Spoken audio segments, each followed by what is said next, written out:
Welcome to the Real Estate Reserve Podcast. I'm Jason Balin from Hard Money Bankers, and sitting next to me, Ian Horowitz from Equity Warehouse. Ian, what's up, buddy? Dude, I've been on the grind, man. Not only the market's been crazy, I've been on a crazy run. I was just up in Buffalo speaking at an event in front of 100 people. That was a really good time. It's always good to get out, see what's going on, especially right now in this crazy lending real estate world market we're in today. So it was just good to hear other people from all over the country and see what they got going on. So yeah, exactly. I mean, lately I've been chatting with a lot of other hard money lenders through different areas of the country, and it's very, very interesting how some of them think the world is falling apart, and some of them think that the market's super, super strong. It's interesting between the Southeast and the Midwest and where we are in the Mid-Atlantic all the way out to the West Coast. Everyone's kind of, I don't know if they're experiencing different things, but they have different views on it. So it's interesting. And I'd encourage anybody listening or watching to not just network with people locally, but also figure out and experience what others are doing on the other side of the country. I was thinking about this. As much traveling as you're doing, you need like a full-time camera crew to document this journey. Dude, we talk about how many times do we talk about where it's like, dude, I wish I had a camera crew and it'd be a great idea. It's so sexy. Maybe we need to find a few other real estate investors that would want to share a camera crew so we could all do it. Because I think one thing I learned is content is king.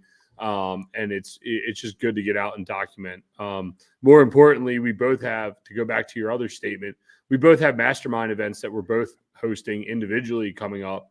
And it'll be really interesting to see people that are traveling in from all over the country and hearing what they have to say at our private events, the one that you're hosting and the one that I'm hosting. So that should be real interesting coming up here. But we got a really good show today. You excited, Jay? Yeah, absolutely. So with that being said, I was talking to Jason, and one thing that we don't cover a lot of, but we do cover a lot of, is commercial development in general. And I had the pleasure of meeting Haydon and some of his team members when we originally bought Gaslight, discussing about doing the build out for us or tenant improvements, a lot of back and forth, and we're in the same space. So we share a lot of the same experiences and the wins, the losses, and everything in between. So we thought it'd be good to bring Haydon Wyatt from truebuilt in and not only discuss about commercial development, but more importantly, his first commercial deal. So Jay, you want to add Haydon to the... Sure. Bring them all in. Haydon, how are you? Hey, good. Thanks, Jason and Ian. Absolutely. So why don't we just start from the beginning? Maybe just tell everybody a little bit about yourself and how you got into this crazy business. Yeah. So in 2010 to 2015, I was served 5 years in the U.S. Navy on submarines. I was a Navy diver, rescue swimmer, and did a couple deployments in the Middle East and had a lot of time in a submarine in pitch black darkness to kind of just think and, plan out my whole life. I'm a huge planner. But I came across a lot of guys were getting into real estate development in between deployments. So mostly focusing on military housing, which might be a great market for a lot of your listeners to get into. But, I kind of I started doing a little bit more research on the psychology of how urban planning affects and how real estate affects communities. And, I'm from a small town outside of Philadelphia and start realizing, like, I grew up in like cornfields. We had nothing to do. It would have been great to have something besides just national chains in these neighborhoods. So I started kind of, doing my thing, planning, how am I going to get into real estate development, and started a construction company. Yeah, no, that's very true. Is that a lot of your military experience relates to running a business and being operational and navigating a lot of troubles, and we're going to get into how you built a commercial construction company, but how is being in the military, like what skills do you think came over from being in the military into what you do every single day? So I came into the military as trying to be a rescue swimmer. So I thought I was going to be on an aircraft carrier playing lifeguard. I was a big swimmer in high school. And the recruiter did the whole, well, sign up for submarines. You can get your LASIK done in boot camp and then go for air rescue swimmer. At the time I wore glasses, so I didn't qualify the vision test. Found out in boot camp that, you just voluntarily signed up to go into something that nobody signs up for. The Navy is not dishing out, LASIK surgery tests for, boot camp guys that come in. So I got like a rude awakening that I couldn't get out of the submarine contract.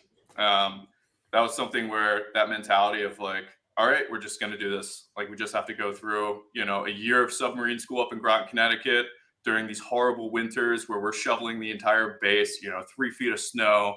We're having to learn every single system on submarines. So I guess real quick, one thing that people don't know about submarines is that each submariner is responsible for knowing every single system on board a submarine in case something happens, like a casualty. So similar to like, we have to go through I know you guys were firefighters, we have to go through an intense firefighting training because on submarines we have to be able to put out those fires. But on top of that, we need to know the plumbing systems, mechanical systems, electrical engineering, sonar systems, radar, nuclear power plant to be able to fill that spot if something happens to one of your shipmates.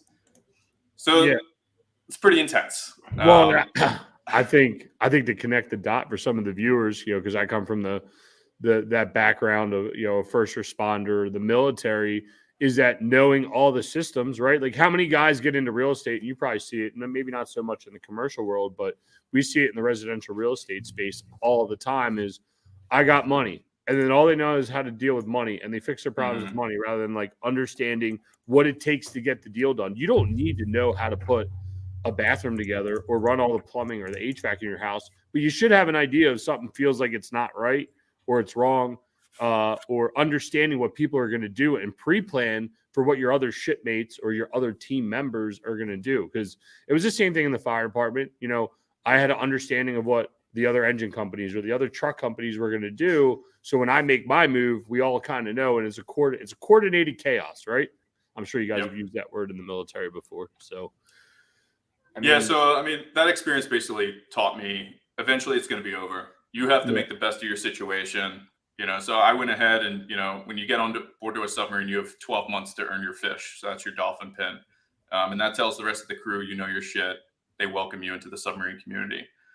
So we went ahead, got it in 4 months. I was just like, I'm just going to make the best of this. Learned every system. Went on, 4 or 5 deployments overseas to the Middle East, doing anti-pirating ops, doing SEAL delivery vehicle operations. So the U.S. Navy SEALs, they have like a mini sub that deploys out of our sub.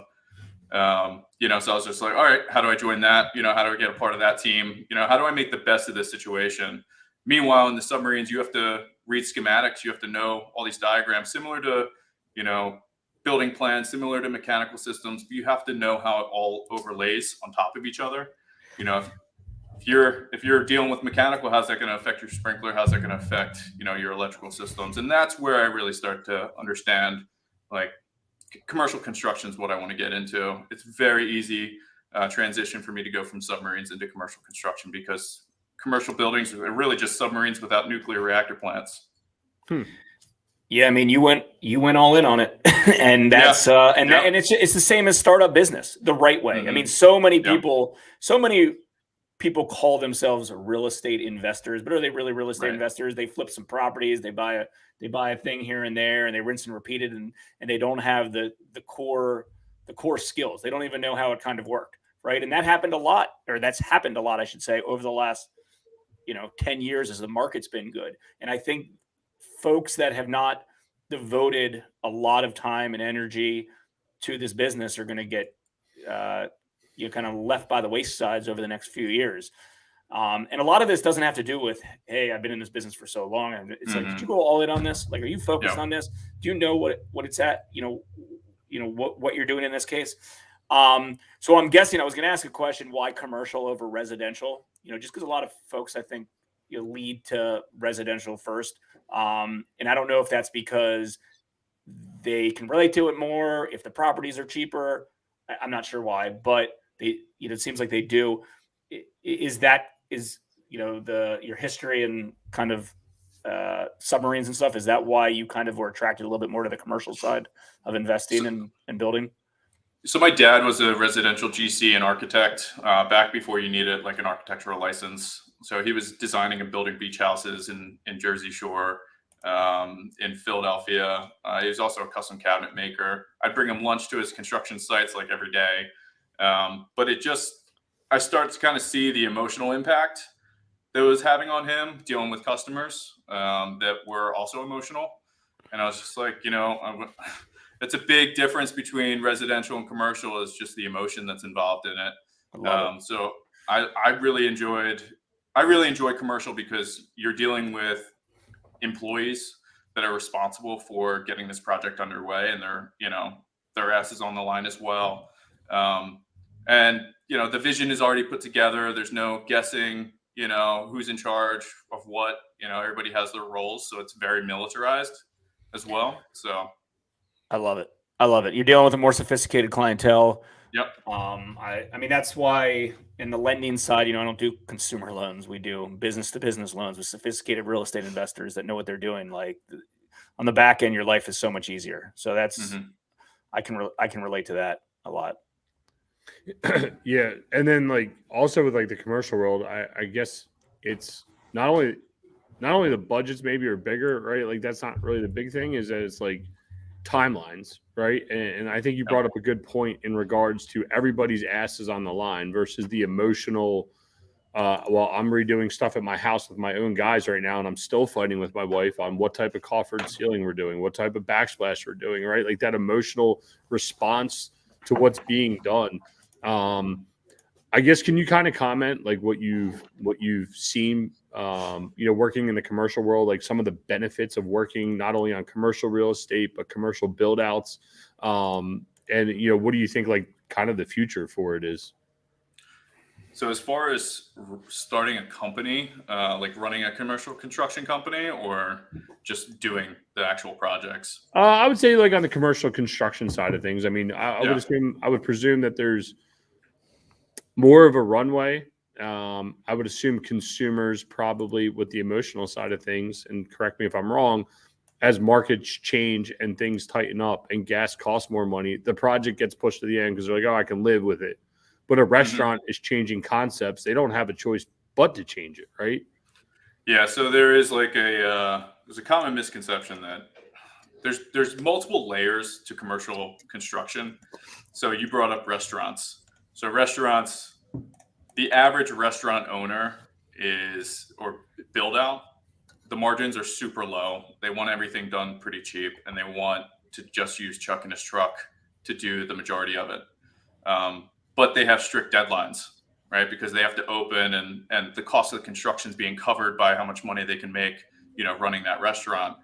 But there's just not a lot of money in it. So with restaurants, it's very disorganized most of the time. If you're working for like a larger chain restaurant, then they're on tighter budgets. Profit margins are usually agreed upon, usually very transparent with all your projects.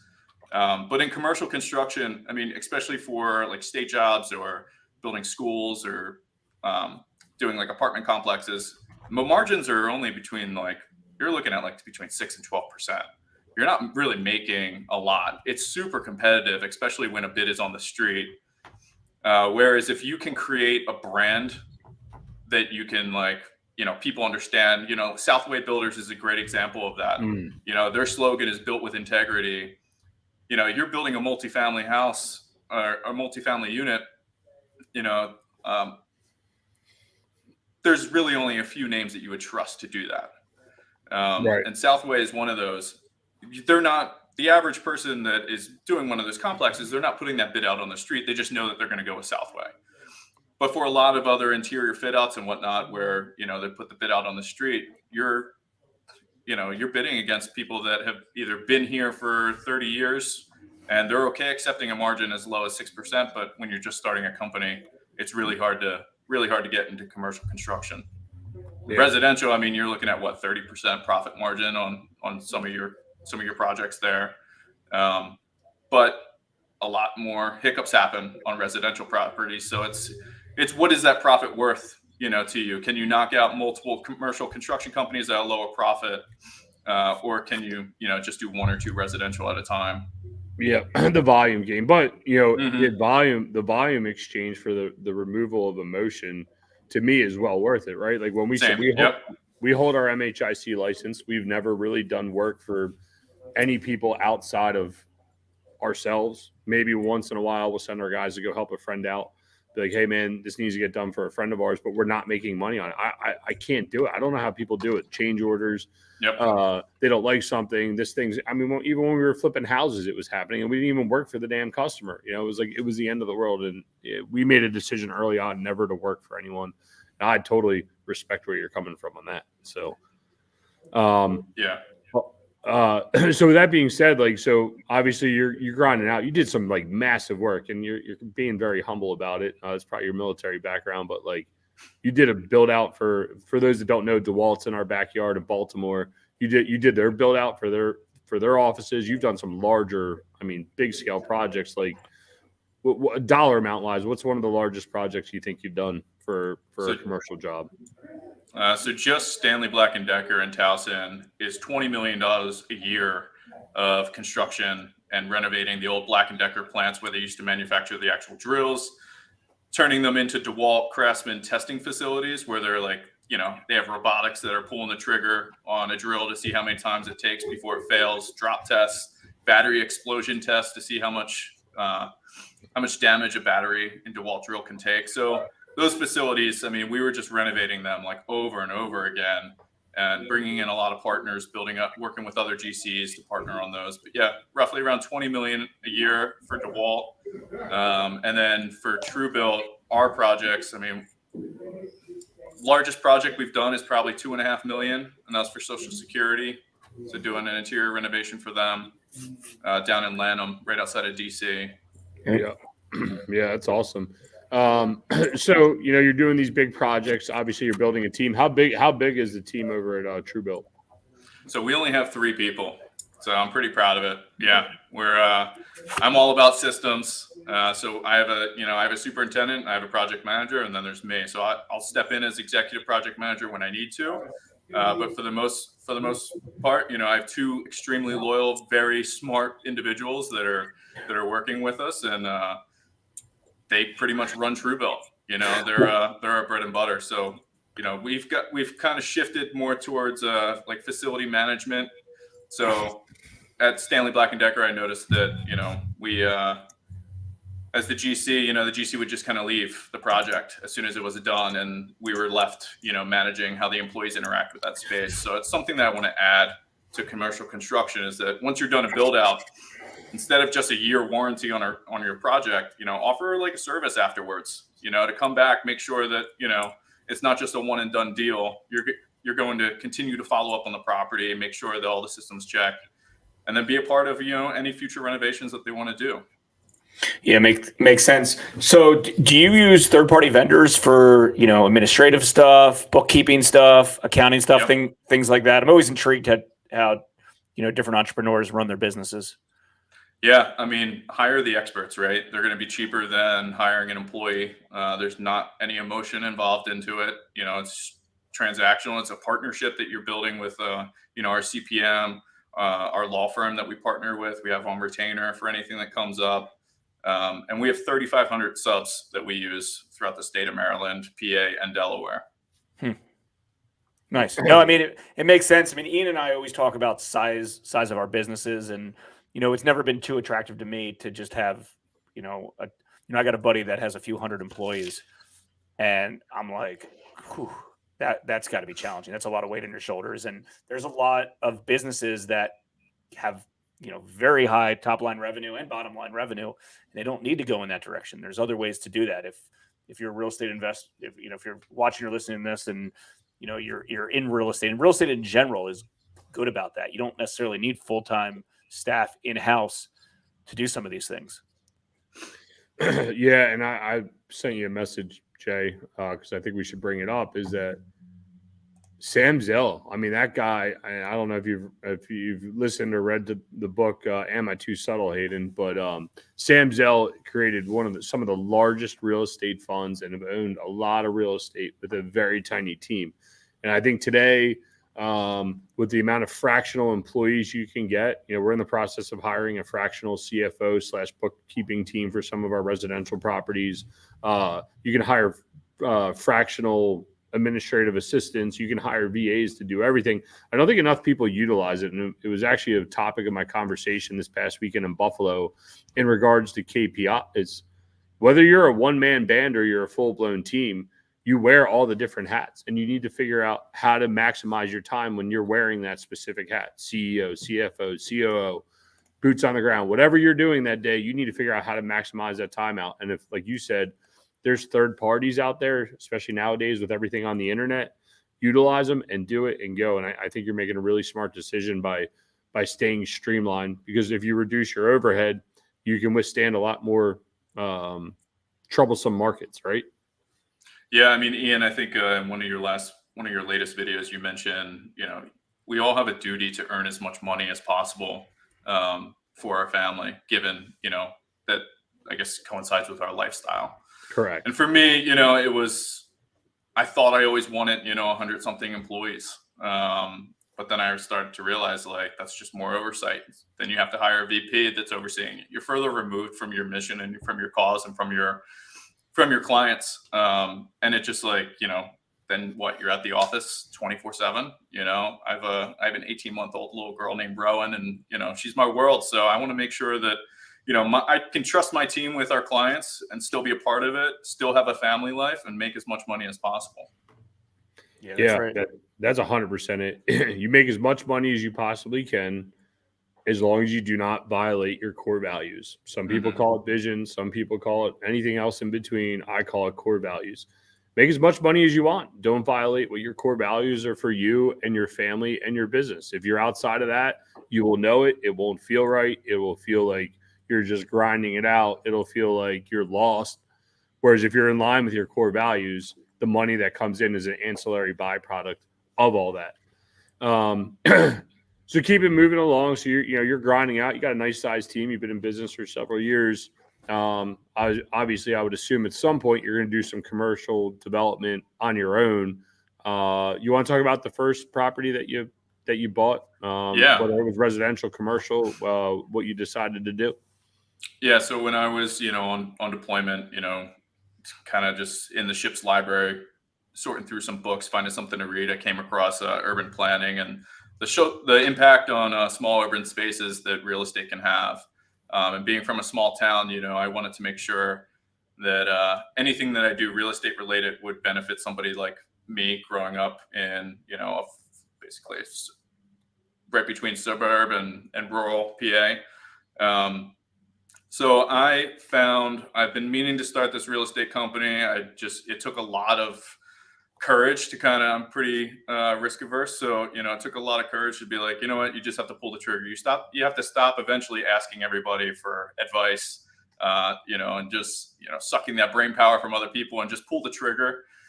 So I bought my first commercial property thanks to you guys and your videos, and, helping kind of break it down and showing how simple it can be, if you just got to do it. So it's a single story old Irish bar in this suburban town called Royersford, PA. The adjacent town is called Phoenixville. And it's when I was in high school, Phoenixville was like just a dump, and it's just been blowing up. You can't buy a property on Main Street for less than $1 million now. Before there was only one bar. Now it's, they shut down the streets and they have breweries and everything in that town. So this is the town right next door to that. And because Phoenixville's kind of busting at the seams, I was like, all right, let's try to get ahead of it. Let's look at Royersford. So this property, it's been for sale for, I want to say, like 5 years. The owner wanted, 110. I walked it. I've been kind of following it for 2 years. It's a vacant property. It's located at 231 Main Street, Royersford. I'm buying it for $95,000, which is roughly a little bit less than $8 a square foot. What I intend on doing with it is, my real estate development company focuses on working within the community to find out what is going to serve the existing community and what's going to survive. So it's a lot of work that has to go into that. There's a lot of the pre-development process is pretty lengthy. Finding the right architect to work with this property. And what we're looking to do is keep the existing front facade, keep the commercial use the first floor, but build luxury apartments up top with a rooftop deck for the tenants, So that's one thing that I wanted to bring from Baltimore to Pennsylvania, especially these suburban, towns. Nobody has rooftop decks. So, and there's a beautiful view of overlooking the Schuylkill River that we'll have. And because the property is situated on a hill, that view will never be blocked because we're building up to the limit. And any building, it's that Black Irish bar on the black one next to it, right? Yeah. Yep. So you're gonna go up on this thing and add a second floor. Yep. Yeah, I used to be scared of new construction because it's just like interior fit outs was like my bread and butter. Right. But once you get utilities on site and once you get that slab, you're just doing an interior fit out. You just got to build the walls first. So it's we've been able to go through a lot of new construction this past year, and I'm looking to do that for our own project. So we'll keep the brick corners. We'll knock out that middle, put storefront so you can see all the way through the building. And then, like I said, we'll continue like a brick facade up the front of it with some big wide open windows for the tenants up above. But we're going from a 2,500 square foot building to a 12,000 square foot building. That's awesome. Yeah, I grew up in North Wales. Actually, I just recently moved back, and it's funny you say that about Phoenixville and Royersford. That used to be the country in Phoenixville and all that stuff out that way. Like, I'm not going out there, and I know there's a lot of stuff going on out there, and it's the place to be. So, I guess can you kind of walk through? And I don't know. Obviously you got some sort of pro formas. How much did you pay for it? What do you expect the build out to be? How did you finance it? And what does that look like? The capital stack side of things. Yeah. So we purchased it for $95,000. It's like $7.92 a square foot. So these properties, and I don't mind sharing this because I want other people to invest in this area. It's just going to help my product and it's going to help the town. But yeah, so financing it was pretty difficult because everybody's like, well, like you're renovating it, you're developing it. It's not really that safe. Like, what happens if something holds up construction? What happens, if this and that? So I started truebuilt construction to be able to afford, the equity side. I knew nothing about using other people's money to invest in your real estate projects. I didn't learn that until, watching you guys and Tyler Cobble. And so I got a little bit more comfortable, put together a loan package for it, a loan application package for it, describing what we're trying to do, who we're working with, our partners on it. The partners as in like the law firm that we're working with and some of the local architects. The construction on this, we're looking at, well over $900,000 to do the construction on this. We have to do all new I-joists, because the building's 25 feet wide and I don't want to do columns down the middle on the first floor. And they're luxury apartments, so we need to make sure that our product stands above, everybody else here. We are the first building that's going in, the first luxury apartment building that's going in here. So, we really need to stand out. Yeah. Just real quick. For everyone's frame of reference, we get a lot of different type of real estate investors on here. I understand that $8 a square foot is insane. To just build that shell that's existing there today, what do you think replacement cost is at per foot? So I am at $125 a square foot. Right. So, and that's how we looked at storage when I first got into it, right? Like we jumped from residential world. A lot of people don't really look at replacement cost. Then we started getting into some of the commercial stuff. And when we were doing self-storage, as we first started to underwrite it, one of the first things I did was very quickly say, well, what's the replacement cost? And the reason that matter is it's relatively easier to go out and build a storage facility in some of these locations. Well, if you're paying $80, $90, $100 a foot and it only costs $30 or $40 a foot to replace, well, then when I'm buying something at $30 or $40, I'm ahead of the game because I don't have to buy the land. And I think looking at it from a replacement cost side of things is a really smart play that a lot of people don't factor in. I do see it a lot more in the commercial world that people utilize that as a factor. So I'm sorry to get back to it. So obviously you put the equity in, you got a bank presumably to finance the construction when it's time to do the construction once all your plans are approved. Yeah, so that's kind of the difficult part is that, because in this town, you're only allowed to put 2 units on each floor without having to add additional parking. We have municipal parking in the back lot that's kind of open to the public. But because in order to make this deal work, we want to add between 3 and 4 units per floor. We have to wait and seek that variance from the council, from the borough council. So we can't take out the construction loan until we figure out how many units we're putting in. So we had to first break down the project into a pre-development loan just to acquire the property, cover pre-development costs, which are soft costs, which are, our architect. And banks didn't want to touch it. So I was just kind of like pulling the rest of my hair out. I was just like, why don't, yeah. I was like, why don't you, why I've heard about, banks taking on the acquisition and pre-development with the option to go construct perm.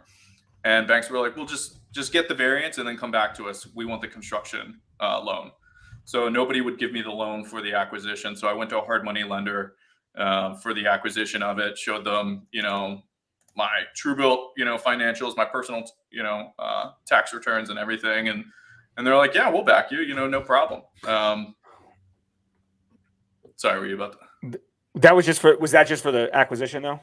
Yeah, that was just for the acquisition. And, they want us to cover the soft costs, which is fine. My wife's a commercial interior designer. So we'll be bringing her on board, to design.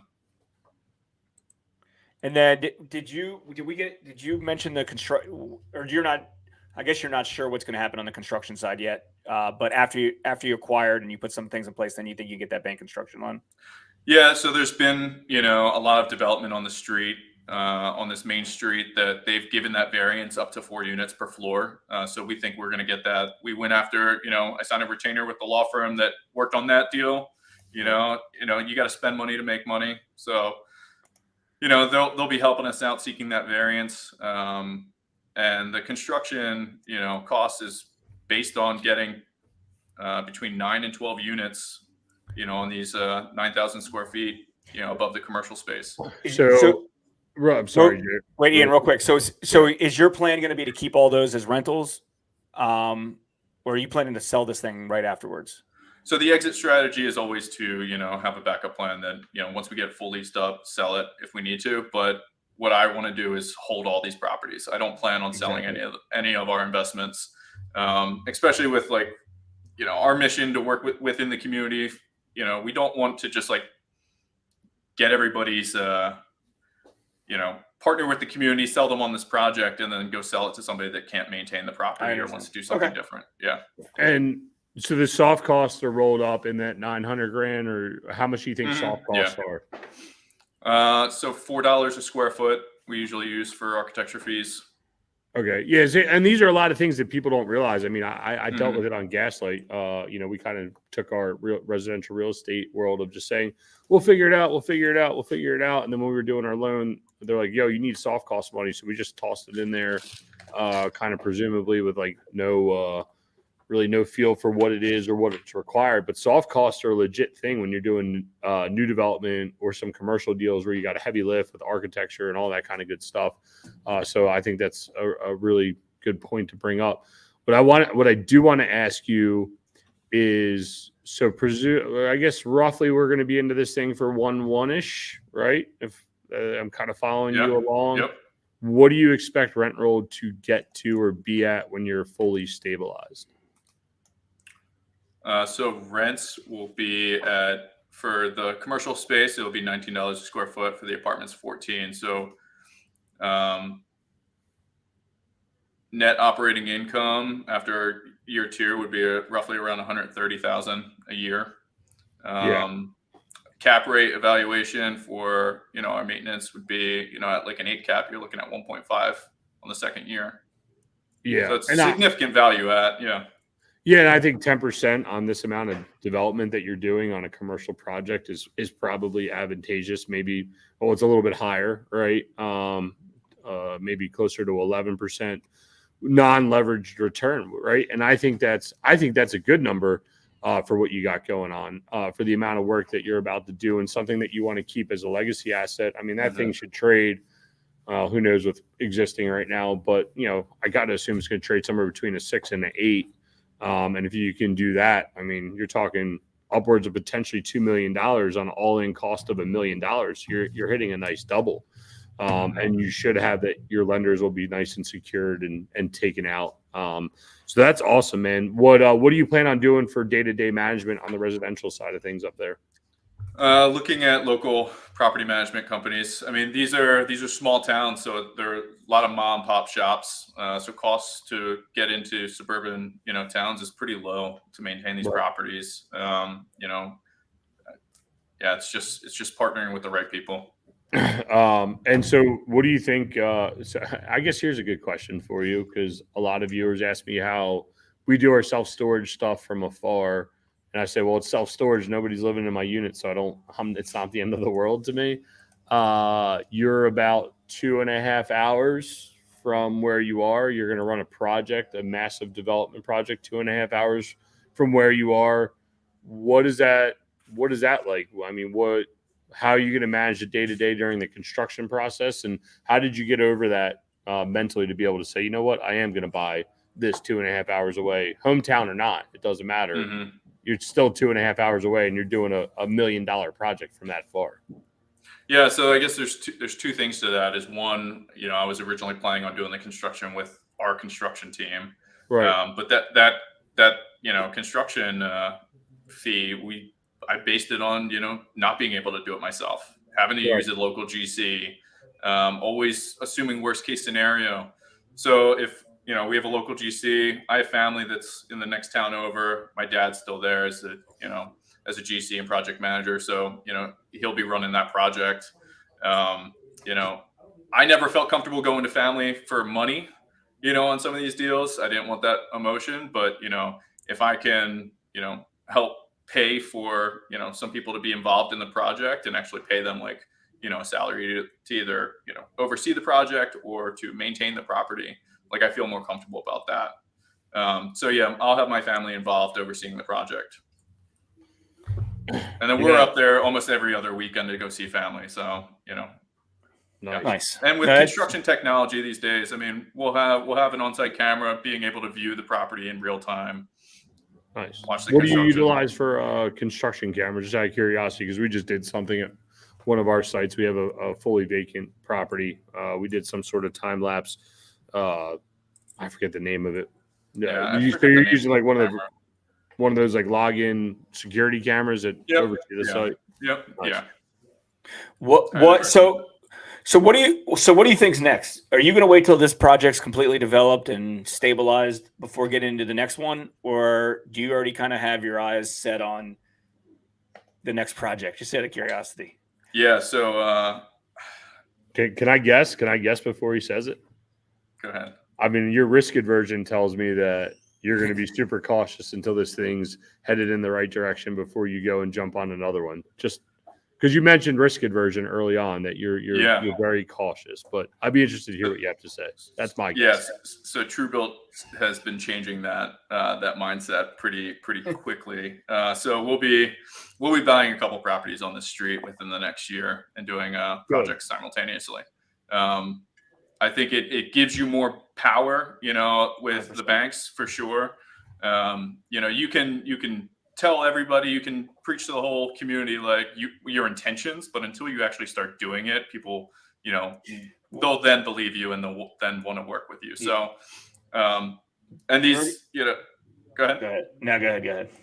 In these small towns, these properties are super inexpensive right now, especially with where the market's going. I think that once we get into the pre-development process with this property, should be a shift in the economic, whether it's a recession or what. So we might be at a better opportunity to start purchasing more properties. Got it. You already have a name picked out for this project? For the project, no. Or the building. It's hard. Yeah, no, it's hard. I mean, you've seen like there's a couple developers here in Baltimore, like Chasen, who uses like president, names. But these super conservative towns, it can't be too much. You can't like. So you have to be smart about how you name it. So. Were you trying to get it named after the podcast since he came on the podcast? Yeah. There you go. You're going for Irish Reserve Apartments. Yeah, let's go. Perfect. Yeah. Yeah, I've been doing Street View since we've been chatting on my other screen related to other projects going on in that area, or just or business. Well, you guys lend up there, Jay? You haven't lent out that way? I don't know. We probably have. You had to. It's a really cool town. I mean, there's a brewery that just took over an old firehouse. They just put $2 million into that brewery. That's really cool. Yep. Lost Planet. Up the street is like this Australian pie shop that got voted #1 in Philly, and it's 25 miles outside of Philly. You're just like, who opens up an Australian pie shop in the suburbs of Philadelphia? Like something's happening. And I especially to this area, my background's in real estate and economic development from the University of Baltimore. So, studying data, studying, the demographics of a neighborhood to determine what is going to build and determine what to build that's going to survive within the existing footprint, existing community. So after seeing like the shift during COVID of people moving out of large cities to small towns, but they need something to do, so, I mean, so if we can fulfill that with our projects, that's the goal. Yeah. Actually, we have a loan 1 block away. Oh, really? on Walnut, which 2 blocks away. It looks like. That's so funny. I knew he had a lend out there. I mean, you lend in Montgomery County. You lend in Chester County, right? Yeah, I didn't recognize the name. Yeah, it looks like actually these are nice looking row house or like semi-detached houses. What is it? It's Royersford, Phoenixville, and then Spring City's across the way. Spring City, right across. Yeah, I mean they're putting in a massive development all along the water. The bike path got expanded from Phoenixville up to Royersford. There's like an apartment complex that's going up right on the water. It's crazy. Yeah, it's crazy. Yeah. I mean, I remember I just like all these towns. Like I remember growing up, like Bridgeport was a dump down by Conshohocken. Now it's like, yep. Conshohocken's the place to be. I'm like, wait, what? Moving back here has been like an eye-opening experience. Yeah. But it is good food for thought. Like there's certain areas just because you think it's bad today, but if you make your investment for the long haul and do this for the right reasons, you'll be fine over the long period of time. Hopefully if you're looking at things like this. And we look at a lot of economic development stuff in the storage world, especially more in the commercial world. So that's good. Just a little side note. Do you do any tax credit stuff or you apply for any tax credit stuff when you're looking to do these deals? Not yet. We will. Looking at like opportunity zones. I know like South Lancaster is a big opportunity zone. Havre de Grace is another great location for people to start looking at too. Yeah. Yeah. And the problem is everything like it's like the opportunity zones are like drawn. They're like, oh, this is, and they know exactly where to like cut it off, except for that one developer that's politically connected and they already own everything. And you're like, oh, I wonder how that happened. So, but yeah, man. I mean, we covered a lot. Jay, you want to ask him our favorite question before we roll out of here? We like to ask all our guests at the end a recent book or podcast that you've read or listened to that you got some value from and you want to share with the audience. Oh man, Mike Michalowicz, Pumpkin Plan, Profit First, Clockwork. I listen to all 3 of them. I drive a lot from construction sites. So audiobooks like that, but focuses on, pulling the profit out of each job as soon as it's done, as soon as that property, setting that aside so you know how much money you're actually making. And then, structuring a business that runs like clockwork, making sure you have employees that know their responsibility so you can kind of be removed from that. And then the Pumpkin Plan, which is just focusing on one thing, growing the biggest pumpkin that you can. Yep. 100%. And I, dude, that Profit First, I know there's some good stuff out on YouTube, especially depending what type of accounting software you're using. That is huge. Too many business operators are like, oh, I made money. And then it gets chewed up in operating budget or deposits or this or that. And they don't ever pay themselves and they're just grinding away. So, Haydon, where's the best place people can, first off, thoroughly enjoyed this conversation. It's not often we get someone that's done their first deal as a commercial deal. And more importantly, thank you for serving our country, because I'm too much of a wuss to do it, but I appreciate that. With that being said, where's the best place people can find you on the internet or get in contact with you? Yeah, so we're on Instagram at truebuilt co. We're also on LinkedIn. And then we're here in Baltimore, 222 West Reed Street, just across from the Bun Shop. Nice. Question for you. Is that, Yep. So that's the back of your office behind you, right? Correct, yeah. And is that purposely, here, hold on a sec. Is that purposely kind of built out that way so it's like a showroom? No, so there's the windows are really only on two sides, so we wanted to bring light through the rest of the space. Yep. Got it. It's smart. Cool. Smart. All right, Haydon. We really appreciate it. Thanks again. guys. Ian, Jason, great to see you guys. Thanks, Yep. you too. Thanks, brother. Thanks for tuning in to the Real Estate Reserve podcast. Do us a favor and like, comment, and share our broadcast. It helps the algorithm and helps us spread the word too. Till next time, thank you for tuning in.